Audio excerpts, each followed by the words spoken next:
जुमरा है और उसका एक माना यह भी है कि कुरान के पैगाम को आम किया जाए। आज हमारा इल्ला माशाअल्लाह जो हमारी मजमूई फिक्र है वो कुरान मजीद की फिक्र के इबलाग को छोड़ चुकी है। हमारा अंदाज यह है कि कुरान जिस मकसद के लिए नाजिल हुआ था आज हम उसको तर्क कर चुके हैं। कुरान मजीद एक जिंदा किताब है। इतना खूबसूरत निसाब किसी कौम के पास नहीं है। नसाबे हयात, नसाबे जिंदगी, मंशूर हयात किसी कौम के पास नहीं है। लेकिन इसके बावजूद आज हम दुनिया के ऊपर रुसवा हो रहे हैं। इतनी खूबसूरत थ्योरी होने के बावजूद हम रुसवा क्यों हो रहे हैं? इसलिए कि उस थ्योरी के मुताबिक हमारा प्रैक्टिकल नहीं है। हमारी जिंदगी उस कुरान की तालीमात के मुताबिक नहीं गुजर रही है। आज दुनिया के ऊपर रुसवाई, जिल्लत हमारा मुकद्दर बन गई। इकबाल ने जब शिकवे की जुबान खोली ना तो शिकवा रब से किया तो लहजा बड़ा तल्ख हो गया।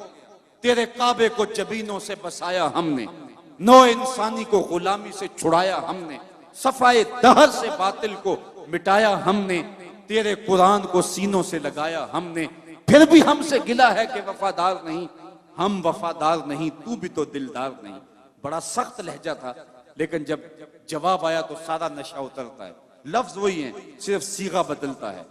जब कहा ना कि तेरे काबे को जबीनों से बसाया किसने, तो जवाब आया मेरे काबे को जबीनों से बसाया किसने, नौ इंसानी को गुलामी से छुड़ाया किसने, सफाई दहर से बातिल को मिटाया किसने, मेरे कुरान को सीनों से लगाया किसने, थे तो आबाब तुम्हारे ही मगर तुम क्या हो, हाथ पे हाथ धरे मुंतजरे फरदा हो, हर कोई मस्ते मय ज़ौक़े तन आसानी है, तुम मुसलमान हो ये अंदाज़े मुसलमानी है, हैदरी फक्र है न दौलत उस्मानी है, तुमको असलाफ से क्या निस्बत रूहानी है, वो मुअज़्ज़ज़ थे जमाने में मुसलमान होकर, तुम खार हुए हो तार के कुरान होकर। आज किताब हमने इसलिए रखी है कि बेटी को जब रुखसत करेंगे तो कुरान के साए तले से गुजार देंगे। जब लड़ाई हो गई तो कसम के तौर पे कुरान को सर पे उठा लेंगे। नई दुकान बनाई है, मकान बनाया है, बच्चों को बुला के कुरान पढ़ा लेंगे।